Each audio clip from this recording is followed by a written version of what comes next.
In this video, I'm going to show you how you could build a $41 Derevi Empyrial Tactician Commander deck. Let's get started.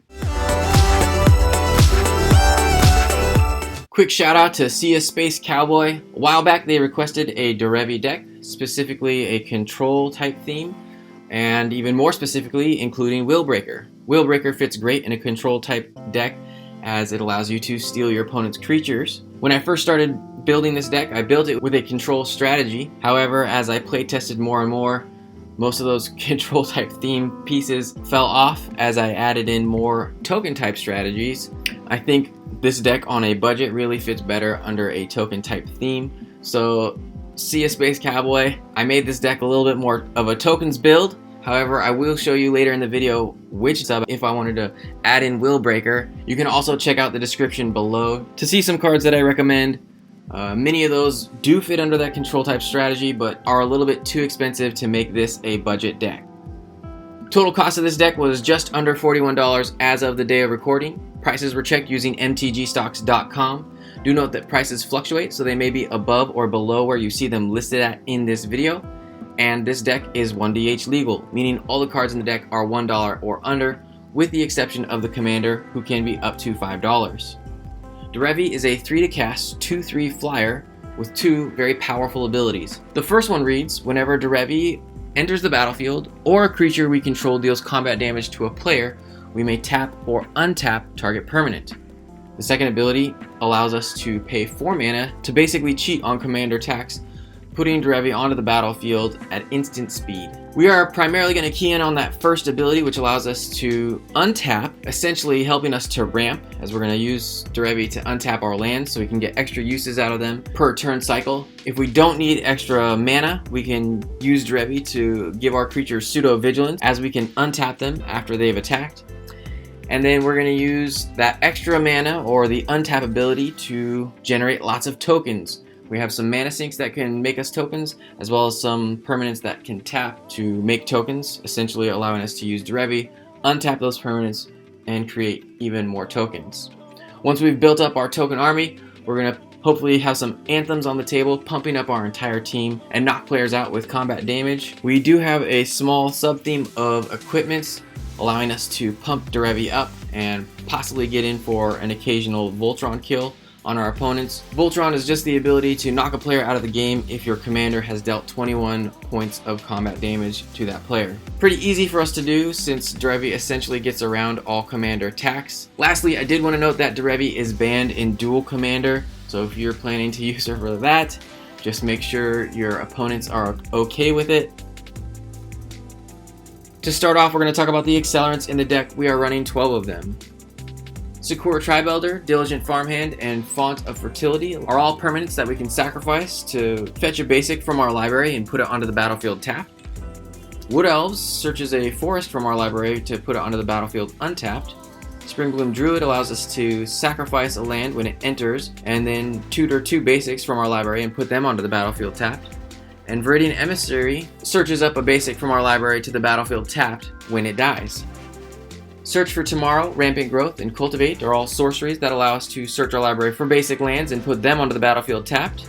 Search for Tomorrow comes with the upside of being able to suspend it for a single green, while Cultivate not only puts a land onto the battlefield tapped, but also puts a land into our hand. Harrow is an instant speed Springbloom Druid, allowing us to sacrifice a land and put 2 lands onto the battlefield. These do, however, come in untapped, so if you can, try and take advantage of that as well. And then Derevi Empyrial Tactician I put under Accelerants, as we're primarily hoping to use her to get extra uses out of our lands in the early game, as well as the Loyal Unicorn, which is a creature with the Lieutenant ability. We are running as many of these as we can because we're more easily able to keep Derevi on the battlefield due to her ability to cheat herself out. The Unicorn's ability gives all of our creatures vigilance as well as prevents combat damage to them, so we're able to more freely swing in, essentially allowing us to get more combat damage triggers off of Derevi, and we don't need to use Derevi at all to give our creatures pseudo vigilance, meaning we can use the Unicorn in conjunction with Derevi to untap a bunch of lands. Next up, we're going to talk about cards specific to our game plan. We are running 19 of them. To start off, we have Kazandu Tuskcaller and Squirrel Nest, both of which can tap to create tokens for us, and then we can use Derevi to untap them in the middle of combat, creating us more and more tokens each time around the table. And then we have the Ant Queen, a 5/5 body for 5 mana that allows us to dump mana into it to create 1/1 insects.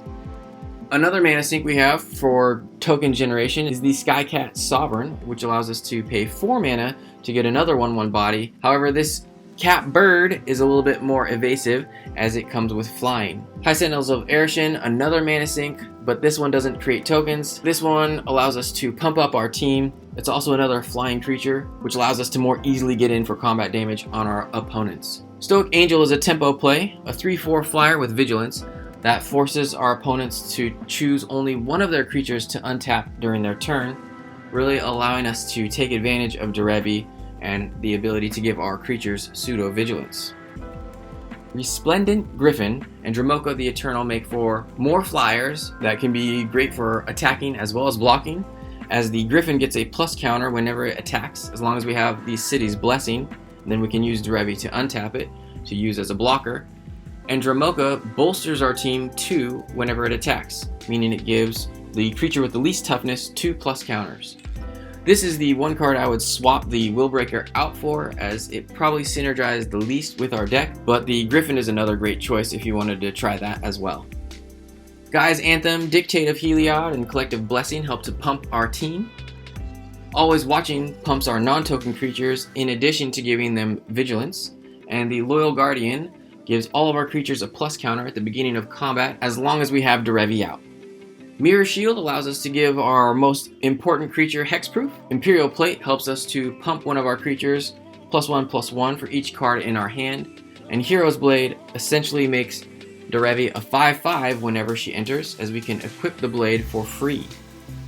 Loxodon Warhammer and Behemoth Sledge give a power boost, while also providing trample and lifelink, helping us to get those combat triggers. The Behemoth Sledge also gives +2 toughness, while Rancor gives +2/+0 and trample. And if it would be put into the graveyard from the battlefield, we get to return it to our hand. Rancor is great to continue putting on Derevi, making it easier for us to trade with our opponent's creatures or just get in for more damage with her. Next, we're going to talk about the cards that interfere with our opponent's game plan. We are running 16 of them. Valorous Stance allows us to destroy a creature with toughness 4 or greater. We can also use it to protect one of our creatures from a board wipe or targeted removal. Reprisal allows us to destroy a creature with power 4 or greater. It can't be regenerated. While Selesnya Charm allows us to exile a creature with power 5 or greater. We can also use the charm to give a creature +2/+2 and trample, or to create a 2/2 knight with vigilance. Crib Swap allows us to exile a creature while leaving its controller with a 1/1 shapeshifter, while Incongruity exiles a creature, leaving its controller with a 3/3 frog. If you don't have any good targets for Incongruity, don't be afraid to fire off its other mode, Incubation, which allows you to look at the top 5 cards of your library and put a creature from among them into your hand. The rest of those cards go on the bottom of your library. Exclude allows us to counter a creature and draw a card, while Bant Charm comes with 3 modes, allowing us to destroy an artifact, put a creature on the bottom of its owner's library, or counter an instant. And then Archon of Valor's Reach is a 5/6 flying vigilant trampler, so she can do quite a lot with Derevi, and she also turns off a card type for our opponents. When she enters, we choose a type, and then players can't play that spell until she gets removed. I was usually choosing either Sorcery, as it would prevent my opponents from having access to most board wipe type spells, assuming I was in a commanding position when I played her, or I would just choose Planeswalkers, as I'm not running any of those in this deck. Reclamation Sage destroys an artifact or enchantment when it enters. Kasali Pride Mage can be sacrificed to destroy an artifact or enchantment. And Sylvan Reclamation allows us to exile up to 2 artifacts and or enchantments. This is another card that comes with a second mode that I would recommend you don't be afraid to fire off. If you don't have targets you need to remove, go ahead and use the land cycling ability, allowing you to throw Sylvan Reclamation to the bin and tutor up a basic to your hand. Slice and Twain and True Love's Kiss allow us to remove artifacts and enchantments and draw us a card when we do so. And then if we need to wipe the board, we have Sunblast Angel, which destroys all tapped creatures when it enters. Time Wipe, which allows us to bounce one of our own creatures to our hand, destroying the rest. And Descend upon the Sinful, which exiles all creatures and gives us a chance at a 4/4 Flying Angel if we have 4 more card types in our graveyard when we cast it. Next up, we're going to talk about the cards that provide consistency to this deck. We are running 12 of them. Growth Spiral draws us a card and hopefully allows us to put an extra land onto the battlefield, while Fairy Formation and Sphinx of Magosi provide more mana sinks, allowing us to not only draw cards, but either create fairy tokens with flying or put plus counters on our Sphinx. Orin Viper and Occam Adversary make for great blockers as they essentially have Death Touch, but then if we get in for combat damage on a player with them, we can draw a card. While the Elite Guard Mage is a 2/3 flyer that draws us a card and gains us 3 life when it enters. Loyal Drake draws us a card at the beginning of combat as long as we have Derevi on the battlefield. Colossal Majesty and Kumena's Awakening trigger at the beginning of our turn. The Majesty triggers as long as we have a creature with power 4 or greater, and Kumena's Awakening always triggers, giving each player an extra draw, but it's only going to give us a draw as long as we have the City's Blessing. Ongoing Investigation gives us a clue token for each opponent we've dealt combat damage to. It also comes with an extra ability allowing us to exile creatures from our graveyard to give us more clues and gain us some life. We aren't running any ways to reanimate or recur things from our graveyard, so feel free to fire this off if you have extra mana. It's also fun if somebody's trying to reanimate something from your graveyard to exile that creature, as not very many people are familiar with Ongoing Investigation. Verity Circle gives us an extra draw whenever our opponents tap their own creatures, either mana dorks or utility type creatures that tap to give them some kind of benefit. But we can also use Derevi to tap our opponent's creatures for them, drawing us cards. And it comes with a mana sink as well, allowing us to tap non-flyers, giving us an extra card draw, and hopefully opening up lanes for our own or our opponent's creatures to swing into. Reconnaissance Mission draws us a card whenever we deal combat damage to a player, and also comes with the ability to cycle it if we're in a desperate state. Lastly, we're going to talk about the lands in the deck. We are running 41 of them. Animal Sanctuary and Oran Reef the Vastwood give us a way to put plus counters on our creatures. We can also use Derevi to untap these to get extra uses out of them per turn cycle. The Sanctuary will only put plus counters on birds, cats, or snakes, as we are not running any dogs, goats, or oxen. Derevi is a bird, so we can use it on our commander, so we should always have a target for this if we have extra mana.